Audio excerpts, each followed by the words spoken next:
এই মিঠু বল আব্বা আব্বা আব্বা আব্বা ভাবি। ভাবি ভাবি ভাবি। সত্যি শাহিন, তুমি পারো বটে। তুমি একটা অসাধ্যকে সাধন করেছো। বোনের একটা পাখি তাকে ভালোবাসা দিয়ে এভাবে কথা শিখিয়ে দিলে। হ্যাঁ ভাবি, সেটা তোমাকেই পারলাম না। কি বললি জানোয়ার? কি পারলি নি? আরেকবার বল। আহ লাগছে, ছাড়ো তো ভাবি। যেমন গুরু তেমন তা সাক্ষী। কাজ কাম তো কিছু নেই, সারাদিন পাখি নিয়ে পড়ে থাক।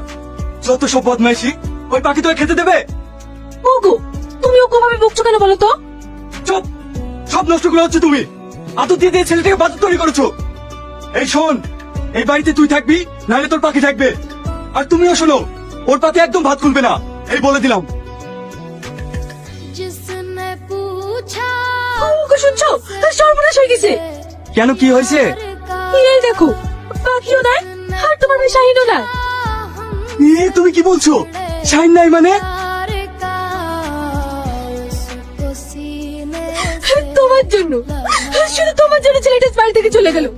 এইবার তোমার শখ মিটেছে তো? বিশ্বাস করো, বিশ্বাস করো রামেশা, আমি ওকে মন থেকে বকিনি। আমি ওকে যেটি বলেছি ওর ভালোর জন্য বলেছি। আমি বুঝতে পারিনি ও আমার উপরে এইভাবে অভিমান করে চলে যাবে। ও আমার ভাই নয়, ও আমার সন্তান। ওগো, তুমি এভাবে ভেঙে পড়ো না।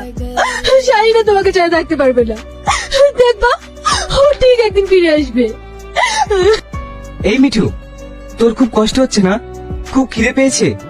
খিদে খিদে। চুপ কর, এখন তোর জন্য খাবার কোথায় পাবো বলতো?